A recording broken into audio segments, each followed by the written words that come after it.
بازار جو رمضان بازار لگا ہوا ہے، اس میں کیا باقی جب بھی سہولت بازار لگا ہے تو اس میں یہ چیزیں جو ہے یہ ضروریات زندگی پوری نہیں ہوئی ہیں، یہاں پہ کم ہی رہی ہے، تو کیا اس میں کوئی آپ نے کوئی بہتر اسٹریٹجی جی اپنائی ہے؟ بالکل، بہت شکریہ. بہتر اسٹریٹجی ہی ہے. ابھی رمضان کی آمد ہے. ابھی دیکھیں آپ، یکم سے پہلے ہی 4-5 دن ہے اور ہم نے ایک رمضان بازار یہاں پہ لوگوں کے لیے سجا دیا ہے، جہاں پہ ہر جو ضروری اشیاء خورد و نوش ہے اس پہ جو مارکیٹ ریٹ ہے اس سے کم پرائس پہ یہاں پہ چیزیں دستیاب ہوں گی.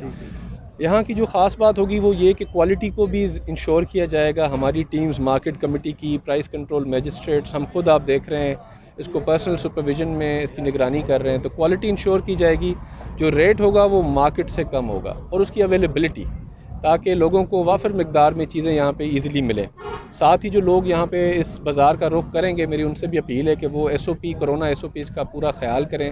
ماسک پہنیں، یہاں پہ ہم نے ماسک رکھے ہوئے ہیں، سینیٹائزر کا استعمال کریں. سوشل ڈسٹنسنگ کے لیے ہم نے کھلی جگہ بنائی ہے تاکہ لوگوں کی وہ گتھم نہ ہو. انٹری کا گیٹ الگ بنایا ہے، ایگزٹ کا الگ بنایا ہے تاکہ وہاں بھی کوئی کلسٹر نہ ہو. تو امید ہم یہ کرتے ہیں کہ انشاءاللہ اس سے لوگوں کو، جو کنزیومر ہے، اس کو ایک ریلیف ملے گا. Thank you G.